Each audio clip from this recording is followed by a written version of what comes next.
What's up, tech fans, tech freaks, technoids, and those who are technically challenged, who behind closed doors we call tech tards, but with love.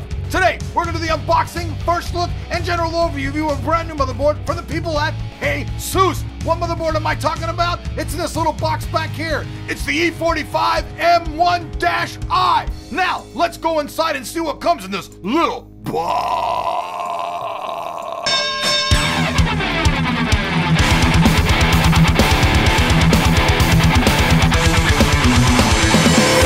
Alright folks, so here it is, the E45M1-I.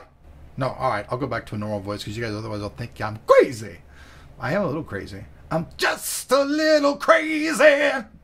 So we're looking at the Minimax Home Entertainment Center motherboard, which means that thing's geared basically so that you can have yourself an HTPC that's very, very small, doesn't require a lot of power, and will pretty much fit anywhere because it's so tiny. That is the E45M1-I Deluxe motherboard.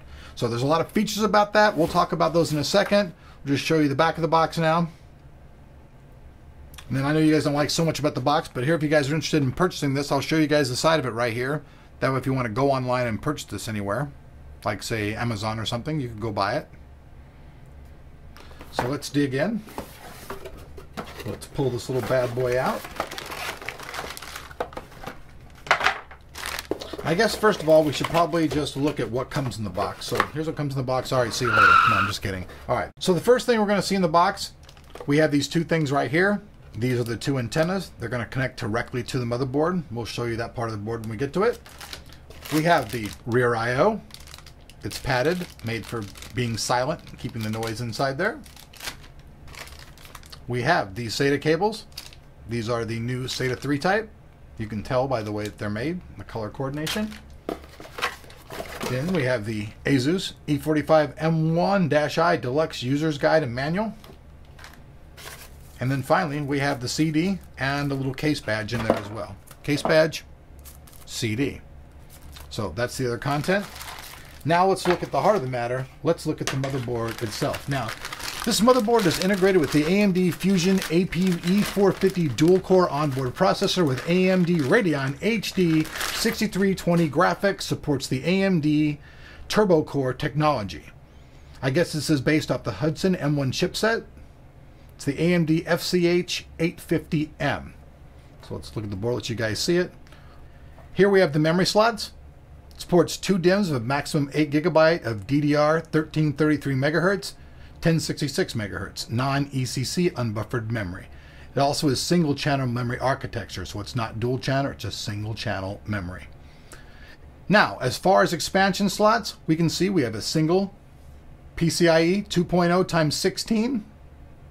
That's right here. We have 1, 2, 3, 4, 5. Right here, there's 5 SATA controllers. These are all the 6 gigabit per second type. And there's 1 eSATA port as well. One of the main things you're going to notice about this motherboard, beyond how really small it is, you're going to notice that it has a completely passive cooling system. It also has heat pipes going in and out, which is going to help dissipate the heat away from the APU that's underneath there.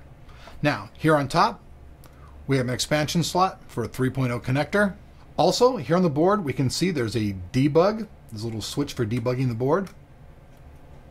You have a 4-pin power connector here, 24-pin power connector here. You can see the board is very simply laid out. It's pretty much basically the passive cooling solution. That's what a major part of this board is. Right here next to the memory, we can see the MemOK button. Pushing this button will allow the memory to automatically recalibrate itself. So if you're having a memory problem and you push that button, it will automatically set the memory to what it can work with and reboot the board. So it's a really good feature to have. So now let's take a look at the rear I/O. To the far side, we can see there's 2 connections, and those are for these antennas. You connect those to go. Then we have a legacy keyboard and mouse connection, 2 USB 2.0 connections, digital audio, HDMI, DVI. Then we have an additional 2 USB, then eSATA, the LAN port, which we talked about before, which is Realtek, and then we have 2 USB 3.0 connections. The onboard audio is also brought by the Realtek ALC 892 8-channel high definition audio codec. So Everything in this board is going to be quiet. It's mini ITX, so it's very small. Features the EFI BIOS. Here we see the BT to go adapter. With this you can wirelessly connect with a lot of different devices in your house and connect them automatically to the board. It's pretty nifty. So that's it, folks. We'll close this out. Just go over some of the quick features. Basically, mini ITX. Very small, all-in-one board. Costs about $180.